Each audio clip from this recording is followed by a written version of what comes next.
జగన్ వ్యాఖ్యలపై స్పందించారు సత్యసాయి జిల్లా ఎస్పీ రత్న. పోలీస్ యూనిఫామ్ మేం కష్టపడి సాధించాం, మేము తప్పు చేస్తే రూల్స్ ప్రకారం చర్యలు తీసుకోవచ్చు అన్నారు. మేం ఎవరికి అనుకూలంగా పనిచేయలేదన్నారు ఎస్పీ రత్న. జగన్ పర్యటనకు నిబంధనల ప్రకారం భద్రత కల్పించాం, 2 ఎస్పీలతో బందోబస్తు కూడా నిర్వహించామన్నారు ఎస్పీ రత్న. అయితే కొందరు కవ్వించిన పోలీసులు సంయమనం కోల్పోలేదన్నారు.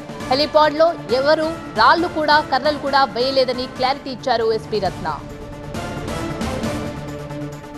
చాపర్ నుండి బయటికి రావడం, ఆయన్ను సేఫ్టీగా స్పెషల్ పార్టీస్ని పెట్టి రోప్ పార్టీస్ని పెట్టి వెహికల్లో తీసుకొని కాన్వాయ్లోకి తీసుకుని వెళ్ళడం జరిగింది.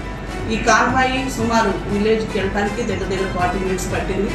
దారిలో కూడా అనేక మంది కార్యకర్తలు, అంత చిన్న గ్రామం అయినప్పటికీ వేల సంఖ్యలో రావడం జరిగింది. సుమారు 2000 మంది వరకు ఇంటి దగ్గర గ్యాదర్ అవ్వడం జరిగింది. ఆ ఇంటి దగ్గర కూడా చాలా తక్కువ ప్లేస్లో చాలా రష్గా ఉన్న పరిస్థితుల్లో వాళ్ళని వివిఐపి గారిని చాలా సేఫ్టీ అండ్ సెక్యూరిటీ మెజర్స్కి తీసుకెళ్ళడం, ఆయన అక్కడ దర్శించడం, వాళ్ళతో మాట్లాడడం, తర్వాత ప్రెస్ మీట్ కూడా అక్కడే పెట్టడం జరిగింది. అతను చెప్పిన ప్రకారం ఎక్కడా కూడా స్టోన్ వేయడం కానీ కర్రలు వేయడం కానీ జరగలేదు. పబ్లిక్ డోర్ లాగదని చెప్పి అతను చెప్తున్నాడు.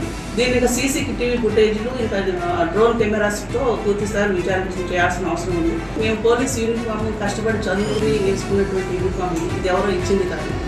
ఒకవేళ నియమ నిబంధనలు వ్యతిరేకంగా చేస్తే సర్వీస్ రూల్స్ ప్రకారం యాక్షన్ తీసుకోవచ్చు. కానీ ఈ కామెంట్స్కి నేను స్పందించాను. But we are no very related to this comments.